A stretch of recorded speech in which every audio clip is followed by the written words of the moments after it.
नमस्कार दोस्तों। आज की वीडियो में हम फिर से बात करने वाले हैं प्राचीन भारत के इतिहास की। जहां पर इससे पहली जो वीडियोस हमने आपको दी हैं, इनमें हम 1 से लेकर के 240 तक की महत्वपूर्ण एंशिएंट हिस्ट्री के एमसीक्यूज़ को डिस्कस कर चुके हैं। और आज भी हम ऐसे ही 30 क्वेश्चंस को डिस्कस करेंगे। और ये हमारी इस सीरीज़ की 9th वीडियो है। और फिलहाल प्राचीन भारत के इतिहास से संबंधित काफ़ी एमसीक्यूज़ हमने कर लिए हैं। तो इसके बाद की वीडियो से हम बात करेंगे मध्यकालीन भारत के इतिहास की। तो यहाँ पर चलिए शुरू करते हैं पहला क्वेश्चन। और पहला क्वेश्चन है, निम्नलिखित में से कौन सा प्राचीन भारत का शिक्षण केंद्र नहीं था? तो नालंदा विश्वविद्यालय, विक्रमशिला विश्वविद्यालय और तक्षशिला विश्वविद्यालय थे, लेकिन कौशाम्बी नहीं था। तो ऑप्शन नंबर जो सी है यहाँ पर ये राइट हो जाता है।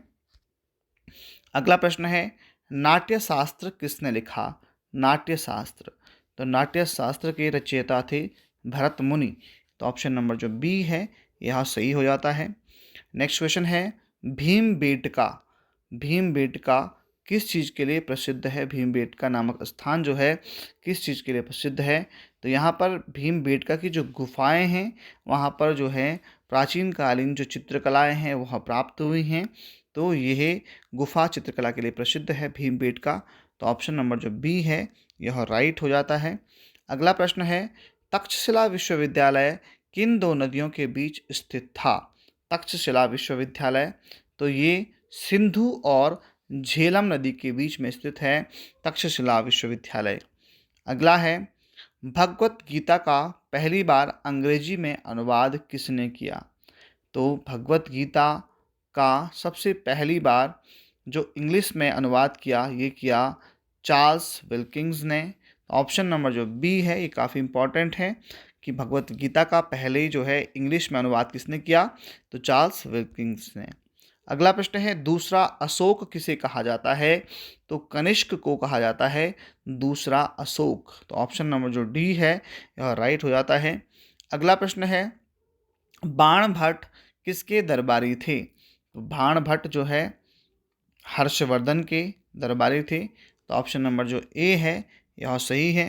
अगला प्रश्न है, चालुक्य राजा पुलकेशिन द्वितीय ने हर्षवर्धन को किस नदी के तट पर हराया था? तो पुलकेशिन द्वितीय ने हर्षवर्धन को हराया था नर्मदा नदी के तट पर। तो ऑप्शन नंबर जो डी है यह सही है। नेक्स्ट क्वेश्चन है, डॉट डॉट युग को प्राचीन भारत का स्वर्ण युग कहा जाता है। प्राचीन भारत का स्वर्ण युग, तो गुप्त काल को जो है प्राचीन भारत का स्वर्ण युग कहा जाता है। तो golden period of ancient history, तो ये कहा जाता है गुप्त काल को, गुप्ता जो डायनेस्टी थी उसको। तो ऑप्शन नंबर जो बी है यह राइट हो जाता है। अगला है, किस गुप्त शासक ने नालंदा विश्वविद्यालय की स्थापना की? तो कुमार गुप्त प्रथम के द्वारा नालंदा विश्वविद्यालय की स्थापना की गई। तो ऑप्शन नंबर जो ए है यह राइट है। नेक्स्ट क्वेश्चन है, कुषाण राजा कनिष्क की राजधानी क्या थी? तो कुषाण राजा कनिष्क की जो राजधानी थी वो थी पुरुषपुर। तो ऑप्शन नंबर जो ए है यह सही है। अगला प्रश्न है, पुरुषपुर का दूसरा नाम क्या है? तो पुरुषपुर का जो अभी वर्तमान नाम है ये है पेशावर। तो ऑप्शन नंबर जो सी है यह राइट हो जाता है। अगला प्रश्न है, इलाहाबाद स्थित अशोक स्तंभ किसके शासनकाल के बारे में जानकारी प्रदान करता है? तो जो इलाहाबाद में अशोक स्तंभ है यह जानकारी देता है समुद्रगुप्त के शासनकाल की। ऑप्शन नंबर जो सी है यह सही है। अगला प्रश्न है, निम्नलिखित में से किस गुप्त राजा को प्रथम हूण आक्रमण का सामना करना पड़ा था? तो कुमार गुप्त प्रथम को जो है पहले हूण आक्रमणों का सामना करना पड़ा था। तो ऑप्शन नंबर जो डी है यह सही है। अगला प्रश्न है, कुषाण काल में सबसे बड़ा विकास किस क्षेत्र में हुआ? तो कुषाण काल में सबसे ज़्यादा जो विकास हुआ वह हुआ कला के क्षेत्र में। तो ऑप्शन नंबर जो बी है यह राइट है। अगला प्रश्न है, निम्नलिखित में से कौन सी साहित्यिक कृति शास्त्रीय संस्कृत साहित्य से संबंधित है? कौन सी जो कृति है यह शास्त्रीय संस्कृत साहित्य से संबंधित है? तो यह है मेघदूतम, मेघदूत, जो कि लिखा गया महाकवि कालिदास के द्वारा। तो ऑप्शन नंबर जो सी है यह राइट है। अगला है, निम्नलिखित में से कौन कनिष्क के समकालीन थे? तो कनिष्क के समकालीन इनमें से कौन कौन से थे? तो ये थे नागार्जुन, अश्वघोष और वसुमित्र। तो ऑप्शन नंबर जो बी है यह सही हो जाता है। नेक्स्ट क्वेश्चन है, महाबलीपुरम की स्थापना किसने की? ऑप्शन आपके सामने है। तो महाबलीपुरम की जो स्थापना है यह की पल्लव राजवंश ने। तो ऑप्शन नंबर जो ए है यह सही है। अगला है, निम्नलिखित में से कौन सा सबसे पुराना राजवंश है? तो इनमें से जो मौर्य जो राजवंश है ये सबसे पुराना राजवंश है। तो ऑप्शन नंबर जो ए है यह सही हो जाता है। अगला है, तमिल में क्लासिक जीवक चिंतामणि निम्नलिखित में से किससे संबंधित है? तो ये जैन धर्म से संबंधित है। तो ऑप्शन नंबर जो ए है यह राइट है। अगला प्रश्न है, वैदिक गणित का सबसे महत्वपूर्ण ग्रंथ है? वैदिक गणित का महत्वपूर्ण ग्रंथ ये है शुल्ब सूत्र। तो ऑप्शन नंबर जो सी है यह काफ़ी महत्वपूर्ण है, शुल्ब सूत्र, जहाँ पर वैदिक गणित यानी कि गणित के अलग अलग जो प्रश्न हैं उनको अलग अलग विधियों से वैदिक गणित के माध्यम से सॉल्व किया जाता है। तो ऑप्शन नंबर जो सी है वह राइट है। अगला है, भारतीय रंगमंच में यवनिका या पर्दा का प्रारंभ निम्नलिखित में से किसके द्वारा किया गया? तो यूनानियों के द्वारा सबसे पहले जो पर्दा लगाया जाता है रंगमंच पर यूनानियों ने शुरू किया था। ऑप्शन नंबर जो सी है यह राइट है। अगला प्रश्न है, हड़प्पा वासियों की सामाजिक व्यवस्था थी? किस प्रकार की सामाजिक व्यवस्था थी? तो इनकी थी काफ़ी जो समतावादी इनकी व्यवस्था थी। तो ऑप्शन नंबर जो ए है यह राइट है।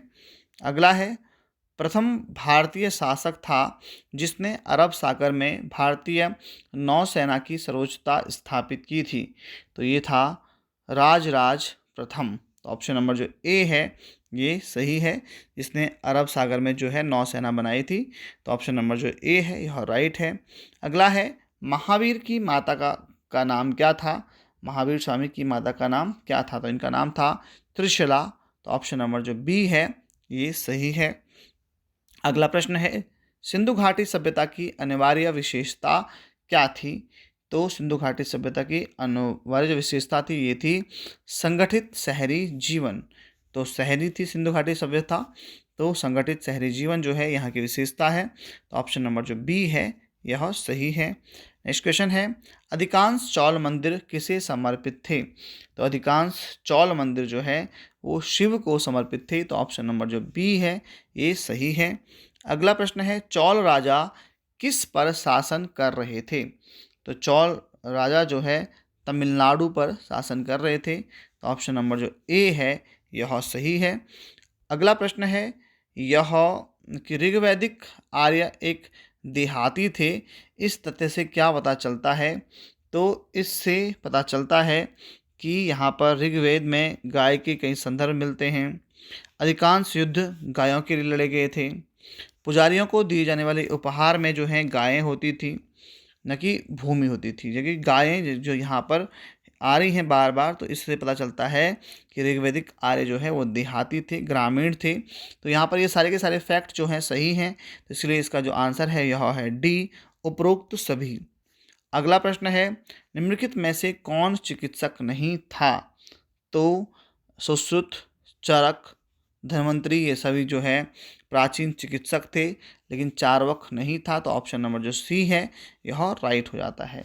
तो दोस्तों, इस प्रकार हमने प्राचीन भारत इतिहास के 1 से लेकर के 270 प्रश्नों को यहाँ पर हल कर दिया है। और इसके लिए हमारी टोटल 9 वीडियोज़ यहाँ पर हमने प्रोवाइड की, जिसमें हमारे 30 क्वेश्चंस थे। तो यदि आपने वे वीडियोज़ नहीं देखे हैं तो आप एंशिएंट हिस्ट्री से संबंधित MCQs के लिए वे वीडियोज़ देख सकते हैं। अब इसके बाद हम नेक्स्ट चैप्टर में जो हमारा नेक्स्ट वीडियो आएगी उसमें हम मध्यकालीन भारत के इतिहास के प्रश्नों को आपके सामने प्रस्तुत करेंगे। तो यदि वीडियो अच्छा लगा है तो वीडियो को आप लाइक कर सकते हैं और अपने दोस्तों के साथ शेयर कर सकते हैं। और इसी प्रकार की महत्वपूर्ण जानकारियों के लिए आप हमारे चैनल को सब्सक्राइब कीजिए। आपका बहुत बहुत धन्यवाद।